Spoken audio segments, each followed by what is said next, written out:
మూడుమల్ల బంధం chapter 7. Anshu శౌర్యని విదిలించుకుని breakfast table మీద పెట్టి శౌర్యకి తినమని చెప్పి బాక్స్ సర్దేసుకొని బ్యాగ్లో పెట్టుకుని మళ్ళీ ఒకసారి అద్దం ముందుకు వెళ్ళి రెడీ అయి వచ్చింది. శౌర్య టేబుల్ దగ్గర కూర్చున్నాడు, కానీ బ్రేక్ఫాస్ట్ చేయకుండా అలాగే ఉన్నాడు. అంశు బ్రేక్ఫాస్ట్ చేయకుండా కూర్చుని ఉన్న శౌర్యని చూసి, అయ్యో శౌర్య, టైం అవుతుంది, తిను ప్లీజ్ అంది. శౌర్య అంశుని చూస్తూ తినిపించు అని ప్లేట్ ముందుకు తోశాడు. అంశు శౌర్యని విసుగ్గా చూసి వాచ్లో టైం చూసుకుని ప్లేట్లో దోశ ముక్క తీసి చట్నీలో అద్ది శౌర్య నోటు ముందు పెట్టింది. శౌర్య అంశుని ప్రేమగా చూస్తూ నోరు తెరిచి తిన్నాడు. మరొక ముక్క తీసి శౌర్య ముందు పెడితే ఈసారి ఆ దోశ పీస్ని అంశు నోటికి అందించాడు. అంశు శౌర్యని ఒకసారి చూసి నోరు తెరిచి తిన్నది. ఇద్దరూ ప్రేమగా ఒకరిని ఒకరు చూసుకుంటూ బ్రేక్ఫాస్ట్ పూర్తి చేశారు.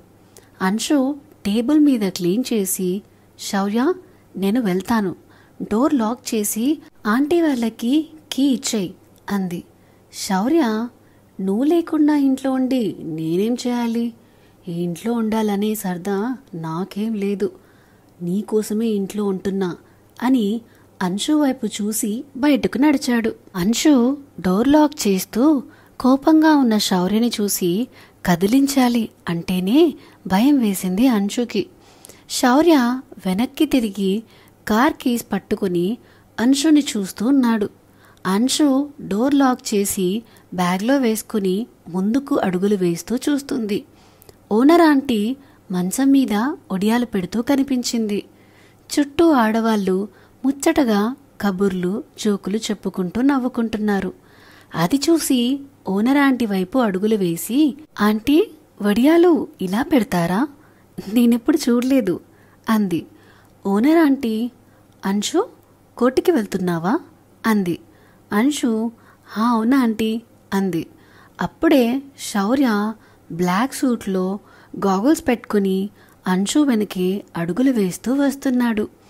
అక్కడున్న ఆడవాళ్లు శౌర్య వైపు తినేసేలా చూశారు. శౌర్యకి ఆ చూపులు అంశు కోసం ఇక్కడికి వచ్చినప్పటి నుంచి అలవాటైపోయాయి. అవేమీ పట్టించుకోకుండా కారు వైపు చూస్తూ అంశు భుజం మీద చేయి వేశాడు. అంశు అక్కడున్న ఆడవాళ్ళని ఇబ్బందిగా చూస్తూ శౌర్య వైపు కోపంగా చూసి, చేతీ అని చిన్నగా శౌర్యకి మాత్రమే వినిపించేలా అంది. ఓనర్ ఆంటీ నవ్వుతూ, అంశు మీ ఆయనకి లేట్ అవుతుందేమో, సర్లే వెళ్ళమ్మా అంది. అంశు కూడా ముందుకు కదులుతూ బాయ్ ఆంటీ అంది. ముందుకి అడుగులు వేస్తూ గేట్ దగ్గరికి వచ్చింది. పక్కింటి ముందు జాను ముగ్గు పెడుతూ ఉంది. అంశు జానుని చూసి చిన్నగా నవ్వి హాయ్ అక్క అని అంది. హాయ్ అంశు అని అంశు వైపు శౌర్య వైపు చూసి మళ్ళీ ముగ్గు వేసుకుంటుంది. అంశు, అక్క నువ్వు ముగ్గులో లీనమై చుట్టూ చూసుకోవట్లే అక్క అంది. జాను, వాళ్ళాయన ఏమైనా వచ్చాడేమో అని ఇంటి గుమ్మంలో చూసి అమ్మయ్య అని అనుకుని మళ్ళీ ఫాస్ట్గా చేతిని ముగ్గు పెట్టడంలో వేగం పెంచింది. అంశు నవ్వుతూ, నేనన్నది ఇంట్లో కాదక్కా అని 2 ఇళ్ళ అవతల బైక్ దగ్గర బైక్ తుడుస్తూ జానుని ఓరచూపులు చూస్తున్న అతడిని చూపించింది. జాను అతడి వైపు అంశు వైపు చూసి ఇంట్లోకి కంగారుగా చూసి వేసిన ముగ్గు పూర్తి కాకున్నా ముగ్గు పట్టుకొని ఇంట్లోకి పరుగు పెట్టింది. అతడు జాను వెళ్ళిన వైపు చూస్తూ ఇంట్లోకి అడుగులు వేస్తూ ఉన్నాడు.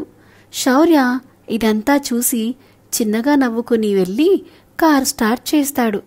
అంశు వెళ్తున్న అతడిని చూసి చిన్నగా నవ్వుకుని వెళ్ళి కార్లో కూర్చుంది. శౌర్య హుషారుగా కార్ స్టార్ట్ చేస్తూ అంశు వైపు నవ్వుతూ చూసి, ఇంటికి వెళ్దాం రా అని ప్లీజ్, అమ్మ నిన్ను కలవరిస్తుంది అన్నాడు. శౌర్య, నేను ఆఫీస్కి వెళ్ళాలి, లేకపోతే సార్ ఊరుకోరు అంది. శౌర్య అంశుని కోపంగా చూసి, ఎవడు, ఆ మూర్తినేనా అంటూ డ్రైవ్ చేస్తూనే ఫోన్ తీశాడు. అంశు, వద్దు శౌర్య, నా వర్క్ నన్ను చేసుకోనివ్వు అంది. శౌర్య, అంశు నువ్వు మారవా చెప్పు, నన్నెందుకు ఏడిపిస్తున్నావు, నీ మొండితనంతో ఇంట్లో అందరినీ బాధ పెట్టేస్తున్నావు అని కోపంగా అన్నాడు. అంశు, స్టాప్ ద కార్ శౌర్య అంది. శౌర్య గాగుల్స్ తీసి పక్కన పెడుతూ, నేను కార్ స్టాప్ చేస్తే ఏం జరుగుద్దో నేను నీకు చెప్పక్కర్లేదనుకుంటా అని పెదవులను ముందుకు పెడుతూ అన్నాడు. అంశు, ఈ పోకిరి వేషాలకేం తక్కువ లేదు అంది. శౌర్య, పోకిరోడు ఊరికే ఉండడు మరి అని అంశు బుగ్గ మీద ముద్దు పెట్టాడు. అంశు, శౌర్య అని చిరుకోపంగా అంది. శౌర్య ఆఫీస్ ముందు కార్ ఆపాడు. అంశు దిగడానికి బ్యాగ్ తీసుకొని కార్ డోర్ ఓపెన్ చేయబోయింది. డోర్ ఓపెన్ అవ్వడం లేదు. అంశు సీరియస్గా శౌర్యని చూసింది. శౌర్య అంశుని చూసి చిలిపిగా కన్ను కొట్టాడు. అంశు, శౌర్య డోర్ లాక్ ఓపెన్ చేయి అంది. శౌర్య అంశు వైపు కొంటగా చూస్తూ, నాకు చేయాలనే ఉంది కానీ మనసు మాత్రం ఒకటే పోరు పెడుతుంది అని గోముగా అన్నాడు. అంశు అసహనంగా కదులుతూ, నాకు లేట్ అవుతుంది శౌర్య అంది. శౌర్య కూల్గా మూర్తికి ఫోన్ చేసి, హలో మూర్తిగారు అన్నాడు. అంశు శౌర్య చేతిలో ఫోన్ లాక్కోవడానికి ట్రై చేస్తూ, శౌర్య ప్లీజ్ అంది. శౌర్య, సరే కాల్ చేయను అండ్ లాక్ కూడా ఓపెన్ చేస్తా కానీ అని అంశు ఫేస్ చూస్తూ, ఐ వాంట్ ఎ కిస్ అన్నాడు. అంశు శౌర్యని కోపంగా చూసి నో అంది. శౌర్య, అయితే మన ఇంటికి వెళ్దాం, అమ్మ నిన్ను చూడాలనంటుంది పద అని కారు స్టార్ట్ చేయబోయాడు. మరోవైపు రాజీ తండ్రికి కాల్ చేసి విషయం చెప్పింది.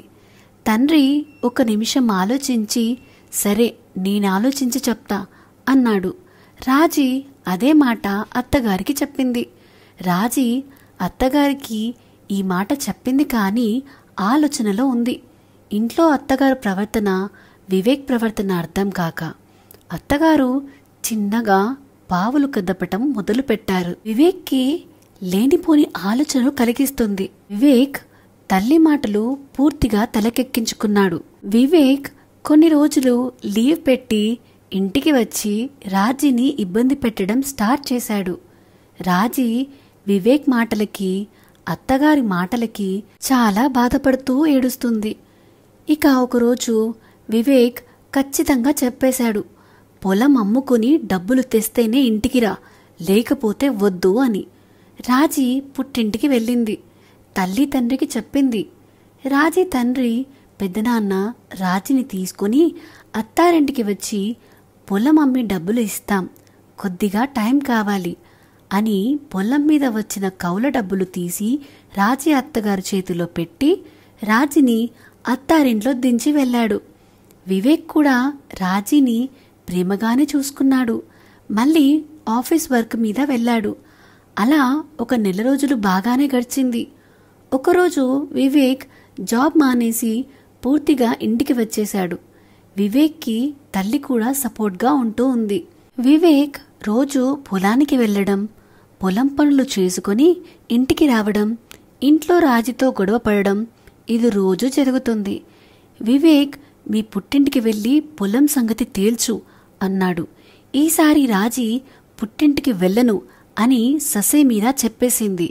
వివేక్ కొద్దిగా ఆలోచించి తల్లితో కలిసి మాట్లాడి రాజీతో కొన్ని రోజులు మంచిగా ఉన్నాడు. కాదు, నటించాడు. ఒకరోజు వివేక్, నేను వర్క్ మీద ఊరు వెళ్తున్నా, నువ్వు కూడా మీ ఇంటికి వెళ్ళి కొన్నాళ్ళుండిరా అని సావధానంగా చెప్పి రాజీని పుట్టింటికి పంపించి అసలు కథ స్టార్ట్ చేశాడు. సో ఇదేనండి మూడు ముళ్ళ బంధం చాప్టర్ 7. ఈ కథ మీకు నచ్చుతుందని ఆశిస్తున్నాను. ఇటువంటి భావోద్వేగమైన కథల కోసం మన ఛానల్ ది నావెల్ విస్పరర్ని సబ్స్క్రైబ్ చేసుకోండి. ఈ వీడియో కనుక మీకు నచ్చినట్టయితే please like, share and comment చేయడం మాత్రం మర్చిపోకండి.